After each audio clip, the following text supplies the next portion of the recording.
Siamo allo sport a nuoto, un successo la prima edizione di Treviso Swim Cup. Lucia Cappelletti.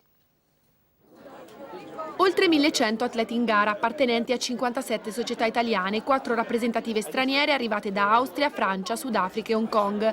Bilancio più che positivo, con oltre 2000 presenze sugli spalti per la prima edizione della Treviso Swim Cup, manifestazione internazionale di nuoto che si è appena conclusa al Centro Natatorio Comunale di Treviso. 1 a 2 giorni all'insegna del grande nuoto, con la presenza di famosi olimpionici come i 2 campioni sudafricani, Chad Leclos e Cameron Van der Burg, che si sono imposti il primo nei 50 e 100 farfalla e nei 50 stile libero e il secondo nei 50 e 100 rana, ma anche del forlivese Fabio Scozzoli e di 3 stelle venete, il padovano Andrea Toniato, il trevigiano Mattia Pesce e il veronese Luca Pizzini, che ha stupito tutti piazzandosi davanti all'orolimpico Van der Burg nella specialità dei 200 rana. Un ottimo risultato, soprattutto in vista dei prossimi mondiali di Kazan.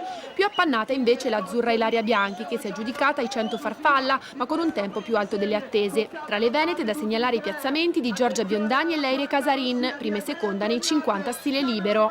Chiusura in bellezza dunque per Treviso Swim Cup, che guarda già al prossimo anno e al progetto di un circuito italiano. Noi ci inseriremo dopo il Sette Colli con 3 date e molto probabilmente Treviso sarà una di queste 3 date, per cui diciamo che abbiamo fatto le prove generali quest'anno.